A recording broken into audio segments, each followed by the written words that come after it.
क्योंकि एक और इंपॉर्टेंट खबर वो भारत से, क्योंकि यूएस के विदेश मंत्री मार्को रूबियो इस वक्त यहीं पर मौजूद हैं और आज हमारे विदेश मंत्री यानी भारत के विदेश मंत्री एस जयशंकर से मुलाकात होने वाली है। मार्को रूबियो के साथ अहम बैठक एस जयशंकर की कही जा रही है। थोड़ी ही देर में ये बैठक दिल्ली के हैदराबाद हाउस में द्विपक्षीय मीटिंग होगी। ऊर्जा, व्यापार, निवेश, तकनीक पर अहम चर्चा होगी। क्वाड विदेश मंत्रियों की बैठक में भी वो शामिल होने जा रहे हैं और संजीव हमारे साथ लगातार बने हुए हैं। संजीव, एक तरफ ईरान और अमेरिका जो युद्ध छिड़ा हुआ था, एक राहत, ये तो नहीं कहेंगे पूर्णतः राहत मिल गई, लेकिन एक राहत की खबर तो है ही, और इस बीच मार्को रूबियो यहां मौजूद हैं, तो किस तरह से उनका इस दौरे को लेकर देखें?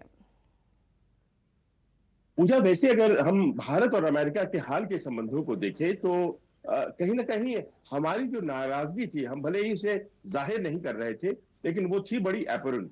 और वो शुरुआत होती है जब टैरिफ लगने शुरू हुए, और आपको याद होगा हमारे टैरिफ 50% तक पहुंच गए थे। तो वो हमारे मन में कहीं ना कहीं एक तलखी को जन्म दे चुका था। उसके अलावा जो भी इमिग्रेशन लॉज थे, H1B वीजाज थे, हमारे लोगों को वहां से चेनों में बांध करके भारत भेज दिया गया था।